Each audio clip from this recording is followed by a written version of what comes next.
This is Mark Belton, Super Training Gym, the strongest gym in the West, and we're at a really strong gym in the West. We're at Untamed Strength. I was here today with Silent Mike and some of the boys from Super Training Gym. We came here and taught a free seminar. We came, we saw, we kicked some ass, we taught some deadlifts, and we taught some squats, and we had an awesome time here. Really appreciate that Alan Thrall let us come here to kick some knowledge with some peeps. Later. But there's a lot of confusion on how to deadlift, proper form and technique, how often you should deadlift. There's a lot of questions that pop up when it comes to deadlifting, and we're going to go over those right now. First and foremost, we got to talk about how your body is going to move when you're deadlifting. What we like to teach at Super Training Gym is we're going to bend from the hips to grab the bar. And we always want to try to keep our lumbar, our lower back, we always want to try to keep our back flat. Now when we grab the bar, it may not start out that way. When you bend over and grab the bar, you might be rounded because, as I mentioned in the beginning, you're going to learn that all these things always tie together. Whether we're talking about squats or bench or deadlift, no matter what we're talking about, they're all going to be similar because it's all powerlifting and we're all trying to lift maximally, trying to lift as heavy as possible or find a way to lift as heavy as possible. And so when it comes to the squat and when it comes to the bench and when it comes to the deadlift, we're going to start to recognize some things that are common. And with the way that we teach at Super Training, we like to always use the bar to get ourselves in position, whether it's a deadlift or a bench, or a squat. Now your arms, your elbows, and your chest are all going to be in a similar alignment, or we have similar goals for those body parts on each lift. When it comes to a squat, elbows are going to be kind of down and in. You're trying to flex your lats, you're trying to pull your rib cage up a little bit, you're trying to have, quote unquote, a big chest. Back when I started powerlifting in the 50s, they used to always say, like when somebody walked the weight out, when they'd get set, the coach would yell big chest, and that just basically is a cue for everything in terms of pulling your chest up, taking air into your body and getting yourself tight and really locking your elbows in and your lats in, okay? You don't really hear that cue as much anymore, but that's what you're trying to do. Now when it comes to a bench press, we're lining up the same way. We're trying to stick our chest up in the air. We're going to try to keep our elbows close to our body.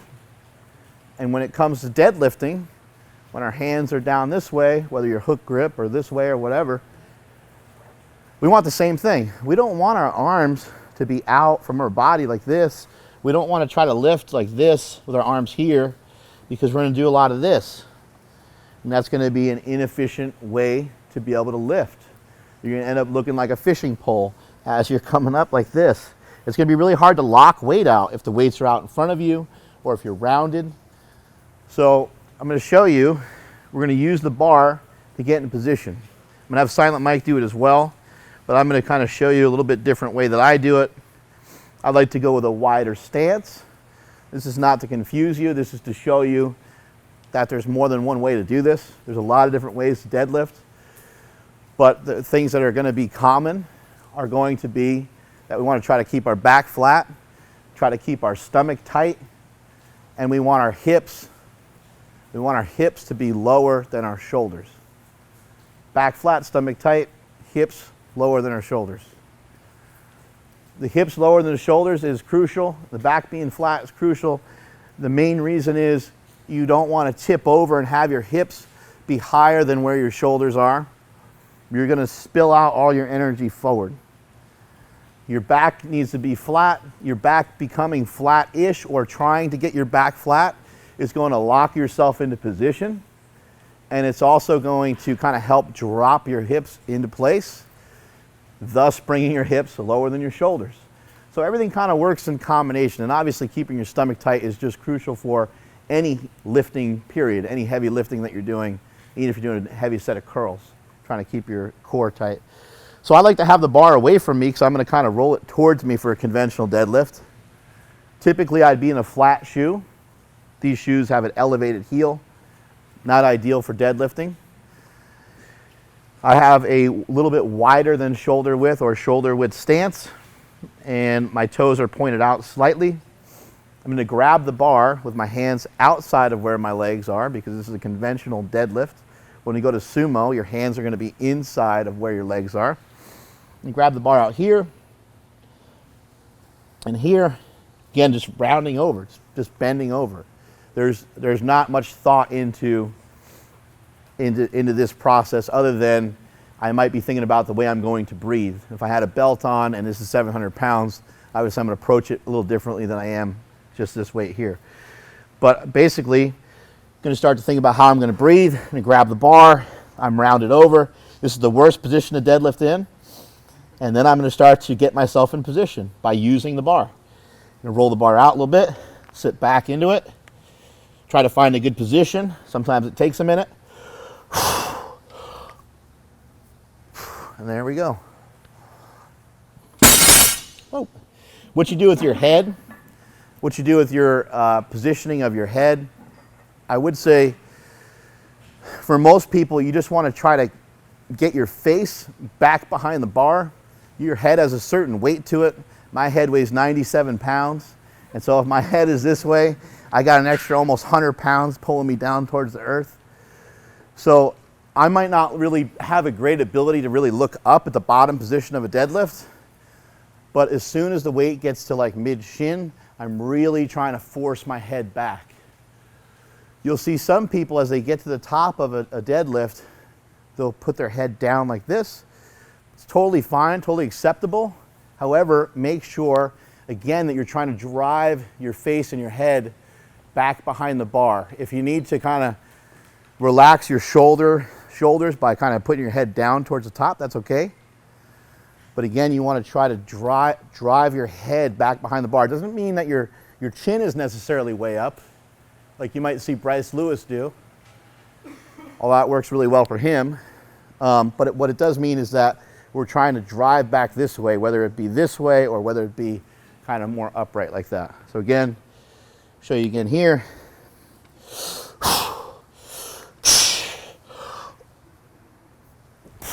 Right there. And have Mike demonstrate how he does a conventional deadlift. He'll walk you through it a little bit as well. Yeah, like Mark talked about, there's different things, just like grip on the bench. There's going to be different stances, even within a conventional, kind of ignoring the sumo. What I like to do to start is kind of a jump stance. If you were to go and do a vertical jump test, where you land or where you take off is kind of that. Could you touch the beam? I jumped on that high-ass pull-up bar earlier. And then for me personally, I also, depending on how you're built, is a factor, not always the end-all be-all. The closer your stance is, the range of motion will be cut down. But Mark's mobility, where Mark's strength is, kind of his low back, a wider stance works for him. So there's a million ways to skin a cat. Is that the term? What does that mean? That's kind of fucked up. Yeah. So as well as how close we are to the bars. So we already talked about width, and then how close we are to the bars. Also going to be very dependent on how long your arms are, how long your torso is, and how mobile you are. But a good start is to kind of cut your foot in half. Once you start to practice that, what you'll like to notice is like hopefully you deadlift in the same shoe every time. Hopefully you have the same routine every time. All that's the same as bench, squat, everything else. And I don't normally pull in these shoes, but I have a loophole or a lace that I notice on my shoe, and I'm going to put that exactly in the same place every time when I'm looking down. So I'll notice exactly every single time everything's the same. The knurling on most power bars or deadlift bars is going to be the same. So I notice where my foot lies in this knurling, which is the rough part on the bar. From there, everything's exactly like Mark talked about. Hips, lower shoulders, tightness, all that. To talk more on tightness, we talked about kind of the 3 ways to get tight on the bench, the legs, the upper back, the breathing. Here I start with my legs as well. Similar to a squat, I'll really grab the ground. I like to push my feet out. I like to flatten my feet, even though I have pretty flat feet to begin with. And then I start to twist them out. That's going to already get kind of our glutes and our hips tight. From there, now the breathing comes into play. It's the same as before. Kind of breathe under my belt, belly button sides, low back. That's going to keep our back tight. Then from there, I like to think about getting my lats tight. So I do that with the barbell. As Mark mentioned, we get tight with the barbell. If you're going hook grip, a good cue I like to do is elbows back towards the back wall. That's similar to bending the bar on the bench. Like Mark talked about, they're all very similar. So I'm going to kind of bend that bar, but now I'm going to be bending it over my legs. Damn. Yeah. Strong. So bend it over my legs. And turning then even it if you're into mixed like grip, a trap bar deadlift. right. That's what I'm trying to do, is you're trying to get as close to you as possible. Flexing those lats is going to do that. Mixed grip, it's a little bit harder to visualize or actually do, but you're still going to be twisting that underneath you or behind you. So those are my three cues that I give myself and a lot of people to get tighter. So bending over, I'm already screwing the ground. I'm twisting with the ground, knees out. Now I'm going to breathe. I'm going to fill all this up. Then as soon as I grab the bar, I'm going to start to pull it towards me, similar to the bench, but a little bit different. I'm going to push down. I'm going to kind of flex my pec and lats, pulling that bar across my legs.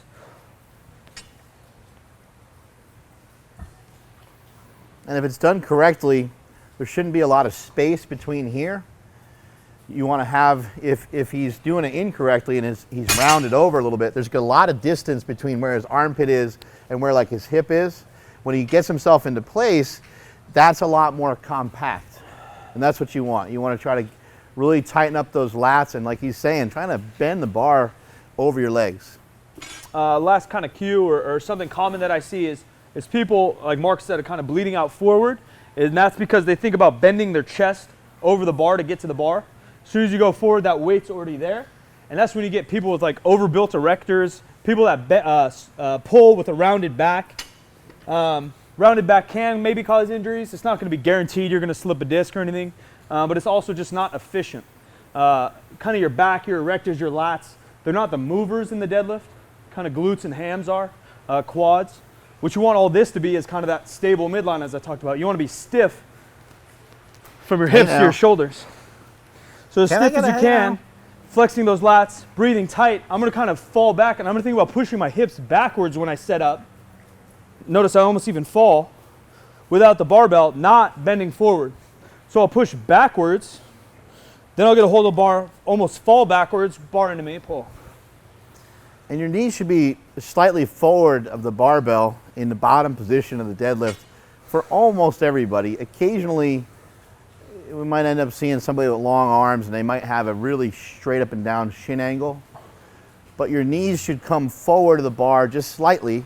That's going to help you generate that force and power off the floor. You want to see a fat guy do it? Yeah, come on up here.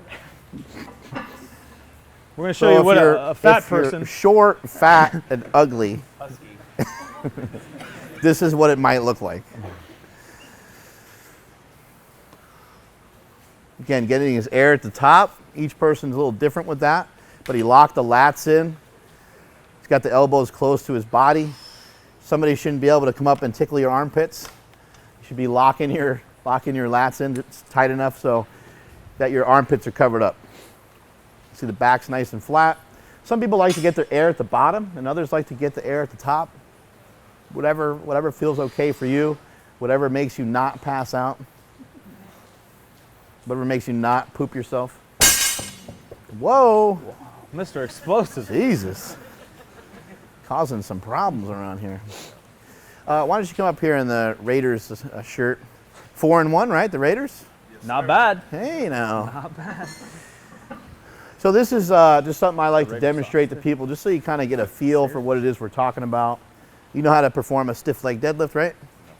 Oh, shit. We're really starting from square one. So stand over here. Okay, so just a regular, just picking up the bar more so than even just a stiff leg deadlift. So I'm just going to kind of go like this, grab the bar here. Going to try to set my back a little bit, and I'm going to pull.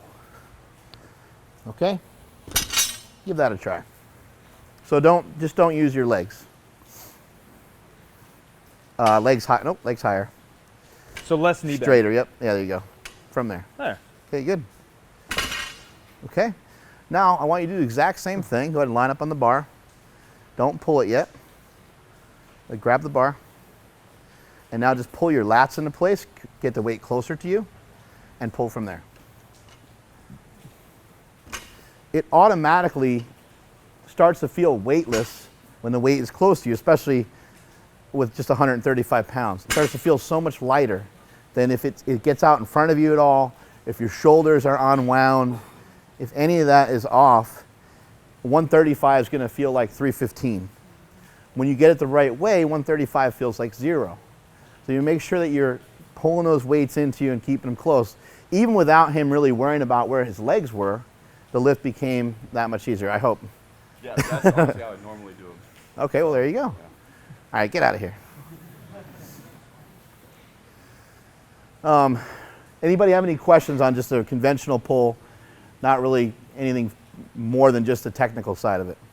So I'm super tall, but I've got like long legs compared to my torso. So pretty much every time I pull, I end up in a more or less stiff leg position, and that's what I found works kind of best for me. So I don't know, is that necessarily Come on up here. That's the problem with asking questions. Your ass is gonna be put in front of everybody.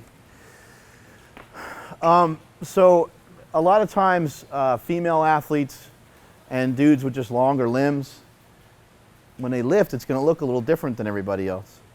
A lot of times a girl who's shorter than me, their hip might be in the same exact spot as my hip bone is, right? Because their legs are longer, their arms are longer, and their torsos are usually shorter.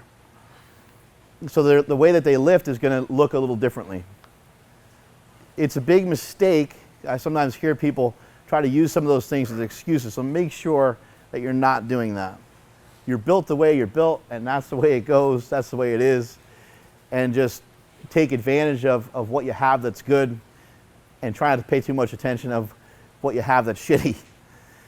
With Silent Mike, he really struggles a lot of times of getting his lower back flat in a deadlift, and he's not always 100% in the greatest position in the world.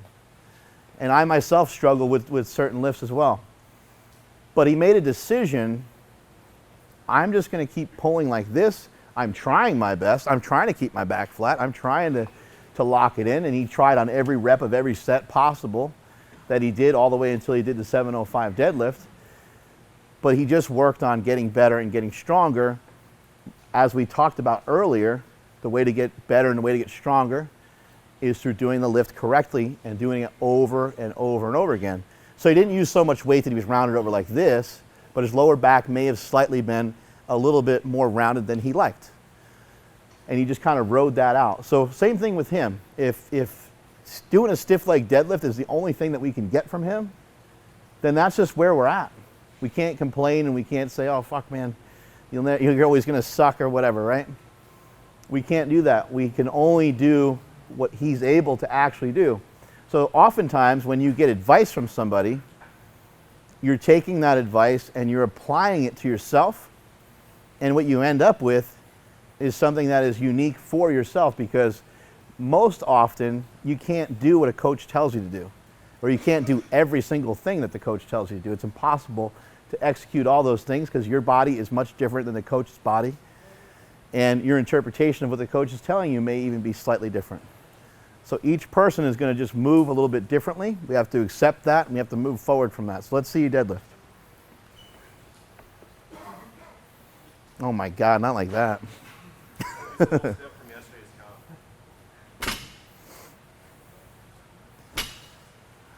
Not too shabby. Okay, let's see if we can get your body. His hips and his shoulders are kind of in a similar spot. Now let's see if we can get his body just to, this would be his chest and this is kind of his butt back here. See if we can get his body just to tilt even slightly before he does the pull. So let's see if we can get you to use the bar to pull yourself into position. So like that? Nope. Okay, I'll show you. If you just kind of walk out through these doors right here, and you just get in your car and just head back to wherever it is you came from, that'd probably be our best bet for today. Yeah, head back to Reading. That'd be great. That would be fantastic. Actually, that was close. Do it again, and make sure you feel the coldness of the bar on your shins, and then pull. That's your cue to start, is when you feel the bar. Ah, you kind of cheated. Did everybody see that? He pulled the bar towards him. Fucking cheated. Right in front of me. We have it on cameras. That's better. All right. Now let's see if we can get your head to come up a little bit.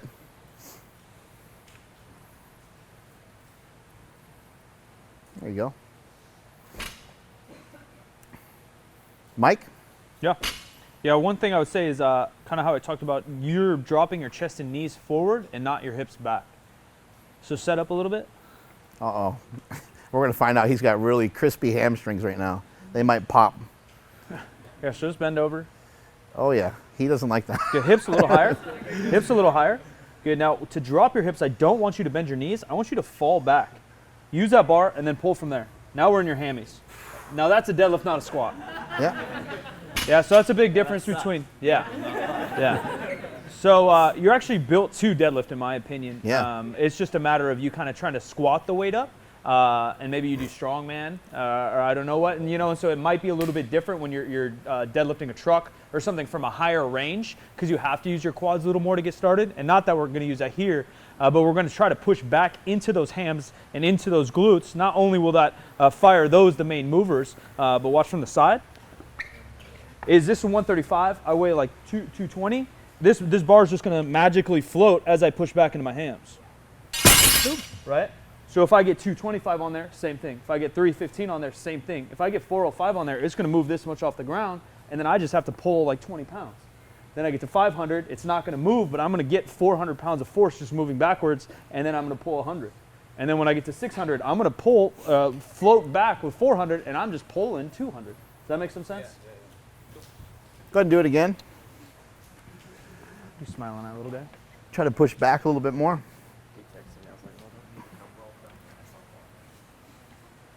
Yeah, there you go. Good. Good. Get that weight falling back, hips falling back. Use that bar to hold you up. There you go. Yeah, buddy. That's right. Because then you get 315 on there, 405 on there, and you won't fall. Drive your heels hard through the ground, a little faster. Yeah, there you go. If you guys seen like really top end, sumo in particular, but conventional guys too miss, or if they lose their grip, it'll look like they got shot like a cannon going that way, because they're so springed up into that bar and kind of doing a leg press backwards, like doing a backwards broad jump. There's one kind of drastic difference between the sumo and the conventional, is that our shin angle is now going to be completely straight up and down. With a sumo pull, every once in a while the knee may shoot forward a tiny bit to initiate the pull, but it's usually pretty much straight up and down. We want the weights to stay close to us. We're still going to engage the lats as we did on the other lift.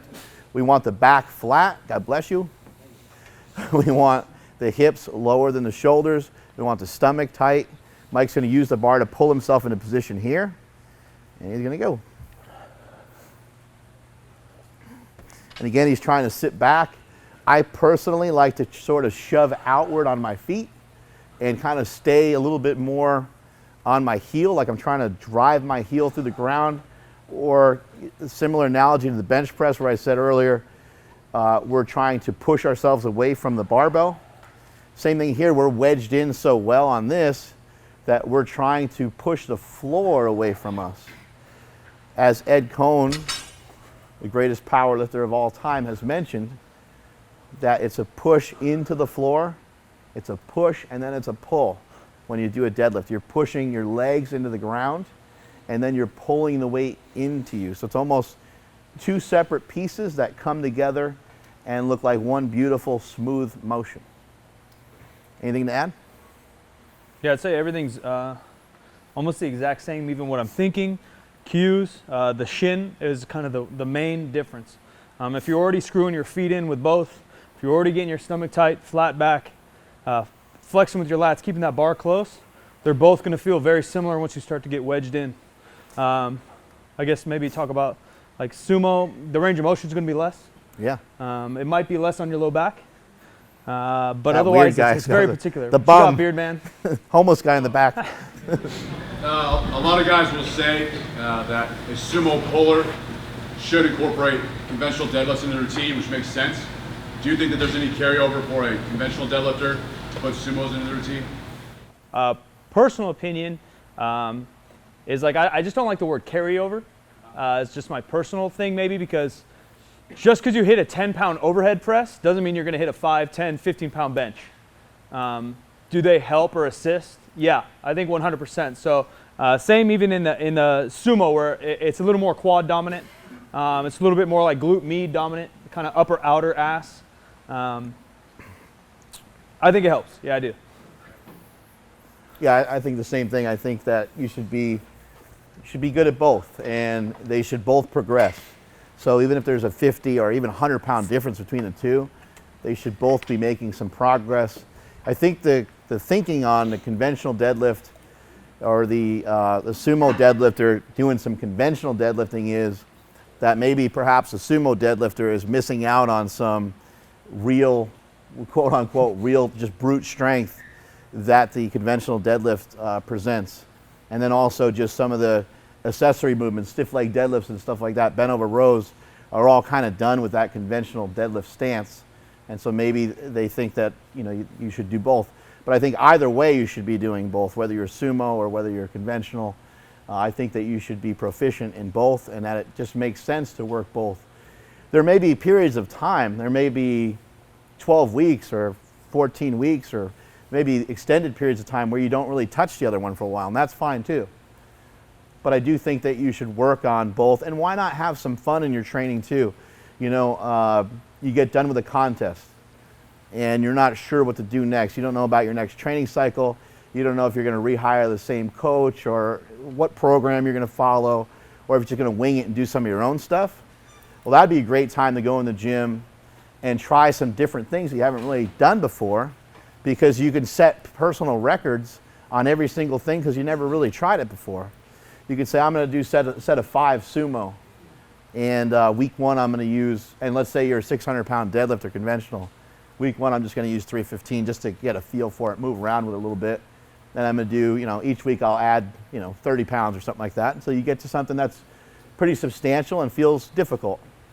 And it could be something that you play around with, have some fun with for a little while, and then maybe you kind of move back into your other routine. But it's never going to hurt you to try some new things. Try some different things. Try squatting a little wider. Try a box squat. Just try stuff. Mike's been experimenting with some front squats. And so it's like you want to try some different things. You use it for a while. Did it feel effective? Did it feel good to me? If it felt good to you, then keep using it. What are you guys' thoughts on training with a belt or without a belt? We've done some stuff without belts before in our gym, and we haven't had a lot of success. We haven't had a huge rebound from not using the belt to going back to use the belt. We've actually, normally what we've seen is that when somebody goes back to using the belt, they're just uncomfortable with using the belt. That doesn't mean that somebody else might have a different experience, but it's pretty much what we've seen time and time again at super training. I right now like to challenge myself and do some stuff without any gear on. It's a little bit more of a mental thing than it is a real strength training protocol of any means. But some people over the years, Brad Gillingham has successfully deadlifted over 800 pounds more than any other powerlifter in the history of powerlifting. 881-pound hook grip deadlift, just an absolute beast. But he used 5 sets of 5 squats without a belt, and he felt that attributed to his huge deadlifts in meets. So some training without a belt might feel good for some of you guys, but like I said, we haven't had a ton of success with it at our gym. I think, again, referencing Silent Mike doing a 705 deadlift recently, I've seen him throw his belt on at 3 plates. He's had back problems before, and it's like, why risk it? I know Ed Cohn has kind of said the same thing. He didn't really, although Ed Cohn could probably squat 800 pounds without a belt, he was a proponent of just putting on whatever it was he needed, whether it be a belt or knee wraps or whatever it was that he was training with at the time. He would just put it on when he needed it. Andrei Milanichev, same thing. You'll see him with 3 or 4 plates, and he's got knee wraps on, and he squats 1,050. So it's just a lot of these guys are smart enough to protect themselves before they get fucked up. So make sure you're doing that. I don't think it means you're a tough guy because you're lifting without wrist wraps or it makes you more tough because you're lifting without a belt. I think you're better off just taking the time to put that stuff on usually.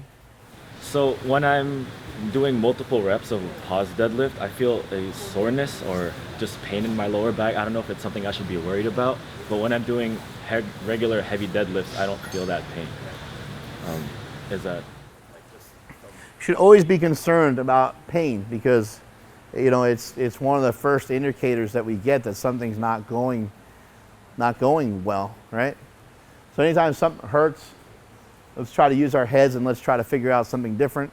Now, for you, without seeing you lift, I would imagine that the major difference is that when you go to do a regular deadlift, you probably do it fairly fast. I'm guessing. You know, so if he's doing one fast and he's doing one very slowly, and the pause deadlift's taking him that much longer to do, there could be a case of could be more time under tension or a little bit more on his spine. But odds are, again, from not seeing him lift, that when you're going heavier, that you may be kind of ripping into the weights and getting the lift over with so quickly that there's no time for your body to realize, oh shit, that kind of hurt. And so while you may not feel pain during your regular deadlift, there could be some chances that you may be doing those too fast and not getting enough from them. Make sure that you're also controlling the eccentric portion of your lift. Another option is just to fucking get rid of the pause deadlifts. They hurt because there's a lot of ways to do this, right?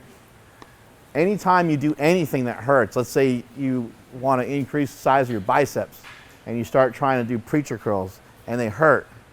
Well, there's so many other ways to do a curl that you don't need to just do the preacher curl. You can do something different.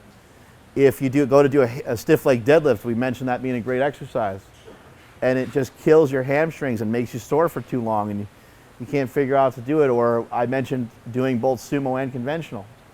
Every time you do sumo, it tears apart your hips and you can't squat for 2 weeks. Well, it doesn't make any sense to continue doing it just because I said it's a good exercise. It's obviously not working well for you. So, I mean, main thing I would do is abandon the pause deadlifts, but also re-examine your form in a deadlift and make sure that you have everything locked in, make sure you're taking your time, make sure you're doing a kind of more gradual pull, and make sure the form and technique is locked in. Record yourself, film yourself, try to have a training partner or coach watch your lift, or try to send a video to somebody who's been lifting longer than you. Try to get around somebody who knows what they're doing so they can watch your lift and make sure that you're doing properly. Thank you guys so much for coming out today. I really appreciate it. What we're going to do right now is we'll be around for the next about 30 minutes or so. I'm just going to, without Alan's permission, or with Alan's permission, would it be okay to just let people just kind of lift and do what they want and ask questions whatever way? Okay. So you're free to engage in any lift that you want. You can ask me, Silent Mike. We got Filipino Thunder here, Fat Dan, Alan, Smokey. You can ask any of us for help. Let's just keep it, no squats. Let's just keep it to deadlifts and bench. And if you want us to kind of take a look at your form, we can do so. I'm not really looking for anybody to go to a real like max or anything, but it does help us if we can see you with something in your hands for a set of 3 or something like that. So got the next half hour to do so get after it. Thank you.